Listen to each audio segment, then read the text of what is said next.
Gusto niyo ba na ganitong video mga idol? Tara, punta tayo sa CapCut. So, ang gagawin natin mga idol ay gagawa muna tayo ng video na ganito. Ayan, tatlong beses snap natin yung ating daliri. Pagkatapos punta na tayo sa CapCut. So, add new project. Pindutin yung ginawang clip. Yan, pag nasa CapCut na kayo, hanapin ang i-remove pala natin tong watermark, baka makalimutan natin mamaya.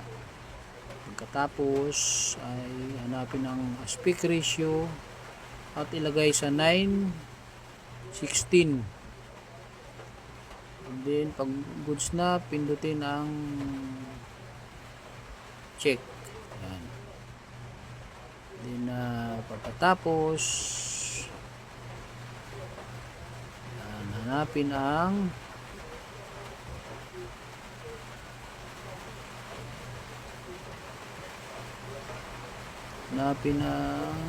duplicate, dahil i-duplicate natin to mga idol. Pag na-duplicate na, i-overlay naman natin to. Pindutin ang na-duplicate na clip at hanapin ang overlay. Overlay. Yun.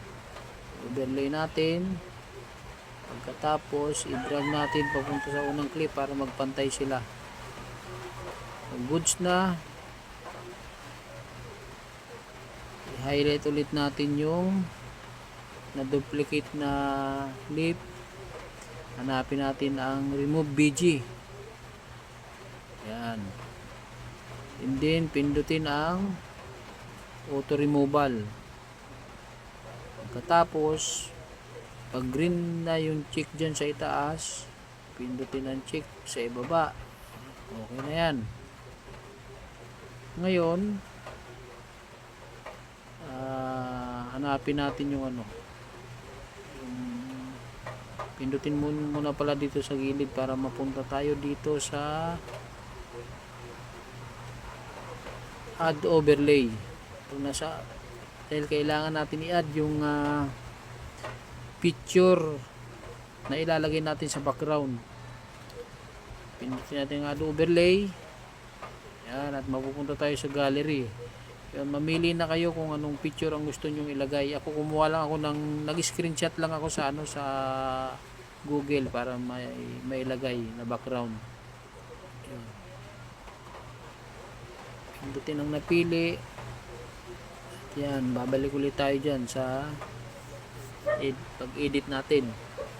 Pagkatapos, mapapansin nyo na may mga hindi pa nalinis yung picture natin. Ang gagawin natin, hanapin ang transform. Yan, transform. And then, pindutin ang resize. Yan, dahil lilinisin natin yung picture na gagawin nating background. Yan, ganyan lang mga idol. So, pag goods na, pindutin ang check. Yan. At yan na, malinis na yung picture natin. Kaya lang mapapansin nyo, natatakpan ng picture yung ating video. So, ang gagawin natin dyan, i-drag muna natin yung picture, yun o. Yun, i-drag muna natin, pakanan. Yan, i-drag. Pagkatapos, yung timing ng unang pag-snap ng daliri natin.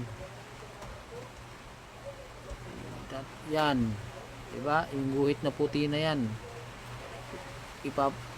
Idadrag ulit natin papunta dyan yung picture. Pag goods na, yan, diba? Timing na.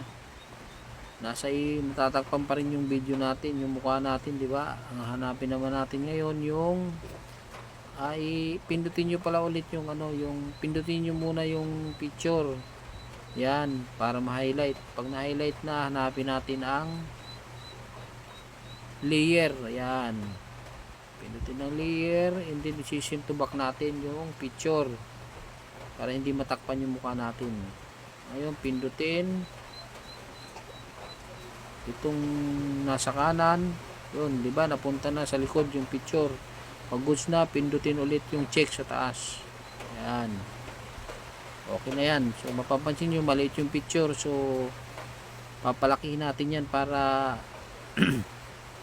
para pumantay sa screen natin. So kailangan nyo muna i-highlight ulit yung picture. Yan, i-highlight, pindutin nyo lang. Pag na-highlight nya, yan, i-zoom nyo na para pumasya sa screen, pumantay sa screen, di ba? Ganyan lang yung mga idol, oh. Yan. Ganyan lang ang pag ano. Yan, oh, di ba? Yan. Di ba? Ganyan lang. Pagkatapos, pag goods na, yan. Hanapin naman natin yung ano niya, yung pangalawang ano niya, snap. Pangalawang pitik ng daliri. Hanapin natin mga idol. Yan, diyan banda, di ba? Yan, yan. Diyan natapos yung pitik niya eh. Yung white na line na yan, yan. Mag-i-split tayo diyan. Pindutin ang split. Yan, and then delete. I-delete natin yung sobra na yan. Hindi na natin kailangan yan. Kung hindi na natin kailangan natin burahin. O ito. Pag goods na, pindutin nyo ulit yung add overlay. Mapupunta ulit tayo dun sa gallery natin. And then, yan, sa gallery natin. Pindutin ulit yung gusto nyo ilagay na picture na gusto nyo maging background, pangalawang background. Yan. Yan, di ba? Mapapansin nyo, natatakpan na naman yung ano natin. So, ang gagawin natin, lilinisin ulit muna natin yan. Hanapin ang transform. Yeah, pinutin ang transform, and then i-resize ulit natin para malinis yung picture. Yeah, ganyan lang, paulit-ulit lang mga idol. Ngayon, pag goods na, i-check ulit yung check sa taas. Goods na yan, malinis na yan. Natatakpan ulit na yung mukha natin, di ba? So, pindutin natin dito ng 2 beses, mapupunta ulit tayo sa umpisa. Pindutin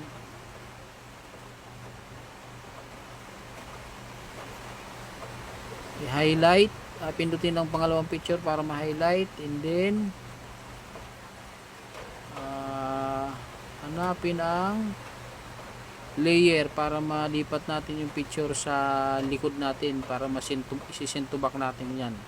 So pindutin dyan sa kanan, yan o, pindutin nyo lang dyan, yun, napunta na sa likod. Pag goods na, pindutin ang check sa taas. Yan. So bahala na ulit kayo mag-resize dyan. I-zoom nyo na lang para magkasya sa screen, para ma-fit sa screen natin. Yun. So yung pagkatapos ng pangalawang snap natin ng daliri, yan, pack, mag-ano ulit tayo dyan, mag-split. Yan, yung puting line na yan, di ba, makikita yung puting line na yan, dyan tayo mag-split. Pindutin ng split, and then yung hindi na kailangan i-delete. Ito yung i-delete natin, oh, di ba? Split. Tapos yung naka-highlight na yan ang i-delete dahil sobra na yan. Pagkatapos i-check natin. O, di ba? Okay na. So add overlay ulit para sa pangalawang background, pangatlong background, sorry. Yung piliin niyo na lang yung gusto niyo, kahit anong background, okay lang yan. Kung anong gusto niyo ilagay. So ganun ulit, kung anong ginawa natin dun sa dalawang picture, ganun ulit, ulitin ulit natin. Linisin, diba? Ganyan lang. Tapos hanapin ulit ang layer. So isisinto back ulit natin yan. Yan. Tapos i-zoom nyo ulit para maging magkasya, ma-fit sa ano, sa screen. Ganyan lang mga idol, diba? And then dito sa dulo,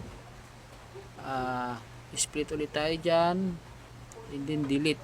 Yun, delete natin yung dulo kasi hindi na kailangan yun. So yan, tapos na tayo mga idol. Ganyan lang kasimple mag-edit, diba? Ganyan lang kadali para sa ganitong video. So ready to export na yan mga idol. Kung may natutunan mga idol, please alam nyo na.